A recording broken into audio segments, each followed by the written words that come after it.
Hello everyone, welcome back to scoring science. तो आज के इस वीडियो में हम लोग पढ़ेंगे इकोलॉजी के बारे में और उसकी डेफिनेशन भी समझेंगे और इसको अलग अलग साइंटिस्ट ने अपने पर्सपेक्टिव में इसको डिफ़ाइन किया गया है। तो हम उन सभी की डेफिनेशंस को वन बाय वन पढ़ेंगे और समझेंगे और साथ ही साथ इसके ब्रांचेस, इकोलॉजी की कितनी ब्रांचेस हैं उनके बारे में भी इस वीडियो में पढ़ेंगे। तो चलिए स्टार्ट करते हैं आज की वीडियो। सबसे फर्स्ट तो हम जान लेते हैं कि इकोलॉजी वर्ड आया कहाँ से और इसकी जो इंट्रोड्यूस कराया ये वर्ड वो किसने करा है। ठीक है, तो जो इकोलॉजी इंट्रोड्यूस कराया था वो कराया था सबसे पहले एच रिचर ने 1868 में। ठीक है, पर इसको डिफाइन, इसकी प्रॉपर डेफिनेशन जो दी थी वो दी थी अर्नस्ट हैकल ने 1869 में। अगर आपसे कुछ एग्जाम्स में ये क्वेश्चन पूछा जाता है कि सबसे पहले डिफाइन किसने किया, तो आप बोलोगे अर्नस्ट हैकल और यही राइट आंसर होगा इन 1869 में। अगर क्वेश्चन आता है कि इंट्रोड्यूस किसने कराया, तो तब वहाँ पे बात आएगी किसकी, एच रिचर की। आई होप ये क्लियर हो गया होगा आपको। तो देखिए इकोलॉजी वर्ड आया कहाँ से। इकोलॉजी एक ग्रीक वर्ड से बना हुआ है, ओइकोस से। ओइकोस क्या है? ओइकोलॉजी भी बोलते थे किसको, इकोलॉजी को। पहले पुराने टाइम पे इकोलॉजी को क्या बोलते थे, ओइकोलॉजी भी बोलते थे। तो वहीं से ओइकोस से ही ये इकोलॉजी वर्ड बन गया। ठीक है, और जिसका मतलब होता है घर, हाउस, घर। ठीक है, और ई को तो समझ में आ गया आपको। ठीक है, अब लोगस मीन्स क्या होता है? लोगस मीन्स होता है इसकी स्टडी। ठीक है, तो इसका मीनिंग क्या बना, ecology is the study of organism in their natural habitat और होम। ठीक है, मीनिंग कि इकोलॉजी में हम लोग जितने भी जीवधारी हैं, जितने भी ऑर्गेनिज्म हैं, उनके स्टडी करते हैं। किसमें? उनके नेचुरल हैबिटेट में, यानी कि उनके आवास में, यहाँ जहाँ वो रहते हैं उसके आसपास का जो इन्वायरमेंट है उसके साथ ही उसकी स्टडी करते हैं। आई बात समझ में?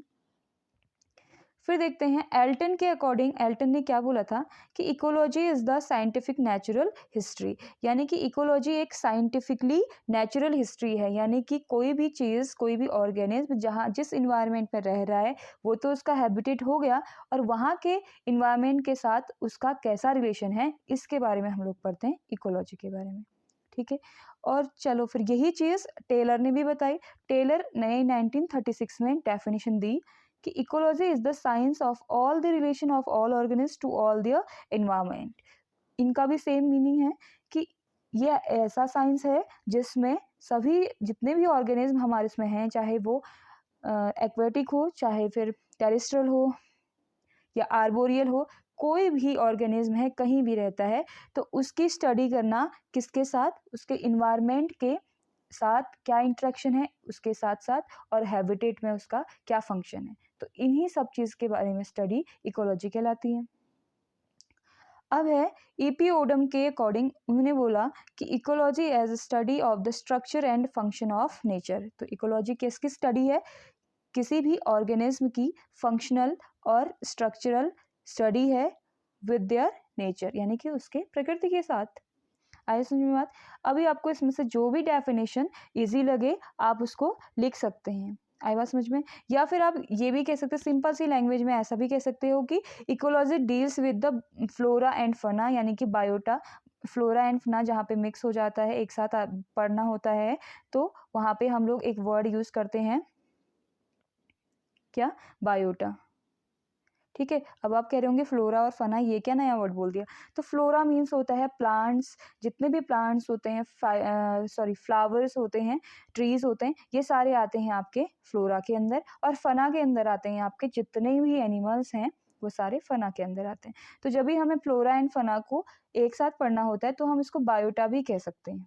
ठीक है, बायोटा में मतलब प्लांट्स भी आ जाएंगे और एनिमल्स भी आ जाएंगे। तो इकोलॉजी बेसिकली सभी ने सिर्फ एक ही चीज़ कही है, उन्होंने कहा है कि जो इकोलॉजी है वो डील करती है किसके साथ, बायोटा डील करती है किससे, इस एनवायरनमेंट, यानी कि जो भी प्लांट्स हैं, जो भी एनिमल्स हैं, उनका क्या रिलेशन है किसके साथ, इन्वायरमेंट के साथ, और वो किस तरीके से वहाँ पे सर्वाइव कर रहे हैं, इन सब की स्टडी हम लोग करते हैं इकोलॉजी में। आई होप आपको समझ में आ रहा होगा। देखिए चलिए अब बढ़ते हैं हम लोग डिविजन्स ऑफ इकोलॉजी। जो मॉडर्न इकोलॉजिस्ट थे, इकोलॉजिस्ट मतलब कि जो इकोलॉजी पे स्टडी करते हैं उसको इकोलॉजिस्ट कहते हैं। तो उन्होंने कुछ डिवीज़न, कुछ इम्पोर्टेंस डिवीज़न बताए कि जो इकोलॉजी के अंदर आते हैं, ठीक है। तो सबसे पहले है फाइटोसोशियोलॉजी। फाइटोसोशियोलॉजी में किस चीज़ की स्टडी होती है? It deals with study of plant community structure. ये क्या करता है? प्लांट की कम्युनिटी स्ट्रक्चर, यानी कि प्लांट्स किस किस मतलब कि कौन कौन सी स्पीसीज हैं और किस इन्वायरमेंट में वो रह रही हैं और ग्रुपिंग के साथ रह रही हैं, टोटल उनको सर्वाइवल में कौन सी प्रॉब्लम आ रही है, ये सारी चीज़ों के बारे में पढ़ते हैं फाइटोसोशियोलॉजी में। ओके, तो फिर है पेलियो इकोलॉजी। पेलियो इकोलॉजी मतलब होता है फॉसिल इकोलॉजी भी पढ़ते हैं इसको। फॉसिल मीन्स होता है जीवाश्म। जीवाश्म जिनको बनने के लिए कितना टाइम लगा, बहुत लंबा टाइम लगता है जीवाश्म को बनने के लिए, तो उन्हीं की स्टडी को बोलते हैं इकोलॉजी। तो देखिए, it deals with the organism and their environment in geological past. तो ये किस बारे में करता है कि ऑर्गेनिज्म के इन्वायरमेंट के साथ साथ उसके जियोलॉजिकल पास्ट, यानी कि जब भी वो पुराने टाइम पे वो कैसे सरवाइव कर रहे थे, उन चीज़ों के बारे में जीवाश्म से पता लगाता है, उनके पहले की पास्ट के बारे में। आई बात समझ में? अब है कंजर्वेशन इकोलॉजी। तो देखिए, कंजर्वेशन में से आप समझ में आ रहा होगा आपको, कंजर्वेशन मीन्स होता है आपका संरक्षण किसी चीज़ का।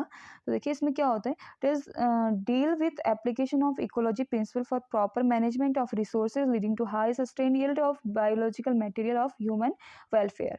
ठीक है, तो कंजर्वेशन इकोलॉजी में क्या है कि मैनेज कैसे करना है रिसोर्सेज को, और इस तरीके से मैनेज करना है कि ज़्यादा इन्वायरमेंट को नुकसान ना पहुंचे और हमें अच्छा खासा यील्ड भी मिल सके। यील्ड मतलब होता है कि आउटकम, या फिर आप कह सकते हैं कि वापस में बदले में जैसे हमें फ्यूल, फॉडर, ये सारी चीज़ें मिलती है ना, तो इस चीज़ की स्टडी में, ताकि वो ह्यूमन वेलफेयर के लिए काम आ सके। ओके, तो इस तरीके से इसको संरक्षण करना होता है। अब रिसोर्स एनर्जी है। तो रिसोर्स एनर्जी में देखिए, it deals with plant, animals, soil, water and minerals resources and there management. यानी कि जितने भी स्रोत हैं हमारे, प्राकृतिक स्रोत, या फिर आप कह सकते हैं प्लांट्स, एनिमल्स, ये सारी चीज़ें, मिनरल्स, तो इनको कैसे मैनेज करना है और जिससे कि हम इसका यूज़ आने वाले टाइम पे भी कर सकें। इकोसिस्टम इकोलॉजी है। तो it deals with plants and animals communities along with their total environment. तो इकोसिस्टम के बारे में हम आगे भी पढ़ेंगे। तो इकोसिस्टम में सेम वही है, इकोसिस्टम की जो डेफिनेशन है वो मिलती जुलती है आपकी इकोलॉजी से। तो उसमें क्या होता है कि ये प्लांट और एनिमल के बारे में, कम्युनिटीज़ के बारे में, किसके साथ, उनके इन्वायरमेंट के साथ हम उसकी स्टडी करते हैं। मीन्स कि प्लांट का दूसरे प्लांट से क्या रिलेशन है, प्लांट का इन्वायरमेंट से क्या रिलेशन है, या प्लांट का एनिमल के साथ कैसा रिलेशन है। तो इसी सब चीज़ों के बारे में पढ़ते हैं हम इकोसिस्टम इकोलॉजी में।